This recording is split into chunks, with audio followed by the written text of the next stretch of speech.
Good evening, ladies and gentlemen, and welcome to Channel 99 News. My name is Nathaniel Kitchen, and tonight's top story revolves around the Black Death. That's right, the 13th century plague that wiped out over 150 million people worldwide has once again emerged. But did it ever leave? Scientists believe that this deathly plague never left, but rather remained in a state of dormant hibernation, waiting to prey on the weaker victims as conditions became more optimal for this pathogen to survive. The Black Death can be categorized into three major forms, responsible for the 13th century massacre.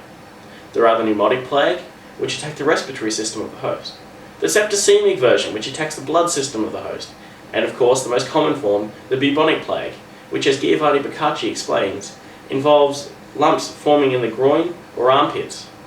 After this, livid black spots appear on the arms and thighs of the victims, and other parts of the body. Few recovered.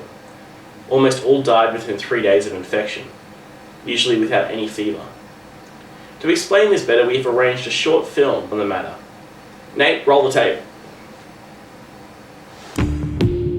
New Mexico residents John Tull and Lucinda Marker have become seriously ill on a trip to New York City. After finding swollen lymph nodes on Lucinda's groin area, their doctor comes to a startling conclusion. He said, "This is what you have. A bubo." I didn't know what he was talking about. A bubo is a telltale sign of a frightening condition. There was really only one possible diagnosis this could be, and it was the dreaded bubonic plague. The bubonic plague is caused by deadly bacteria called Yersinia pestis.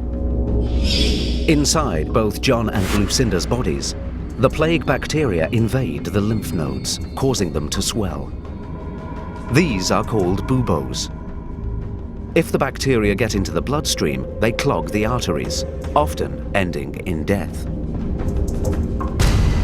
The bubonic plague is highly contagious. The first reported plague pandemic was in the 6th century of the Common Era, and it has killed well over 150 million people worldwide. Without treatment, the bubonic plague kills 50% of those infected. The Black Plague is often referred to as a vector-borne illness as it requires the passing of host to host.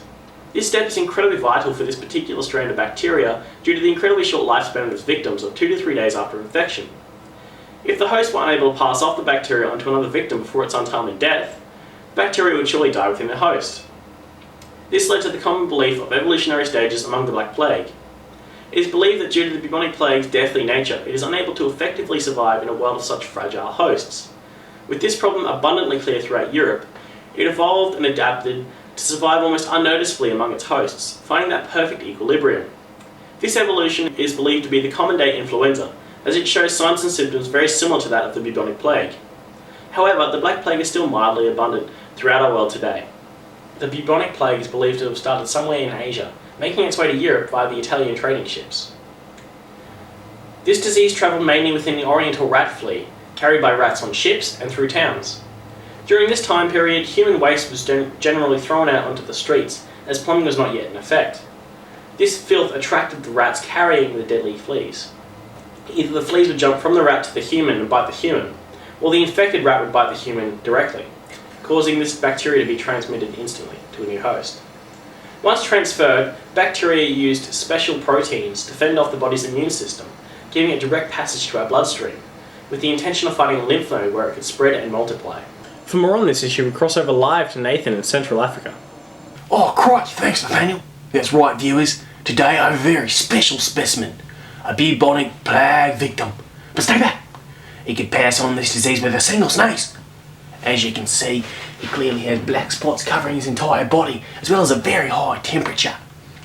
Unfortunately, there's no way to tell when the last victim of the Black Plague actually was, due to sporadic cases popping up all around third world countries, such as Africa, East Timor, and parts of Asia, due to the lack of personal hygiene. Oh, he's waking up. Better keep our distance. I'm not dying. In fact, I should be fine within a week or two. But how is that possible? I mean, you do have the Black Plague, don't you? Well, yeah, but with the modern understanding of medicine and treatments, special biotics were prescribed to me to kill this foreign bacteria, a luxury not present in the 13th century. So you're saying we should travel back in time and cure millions of people? What? I'm saying we can cure this disease. However, prevention is always the best cure. Washing our hands regularly, sneezing to tissues instead of our hands, eating a healthy, balanced diet, as well as lots of exercise. Clearly he's become delirious with the fever. Nothing more from me, back to you in the studio. Thanks, Nathan. Great reporting as always.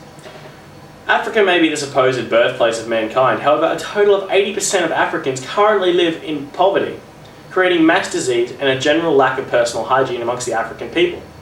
It is this lack of hygiene that is believed to be the primary cause of the recent outbreaks of the Black Plague, the most recent being Congo, Central Africa, killing close to 50 people.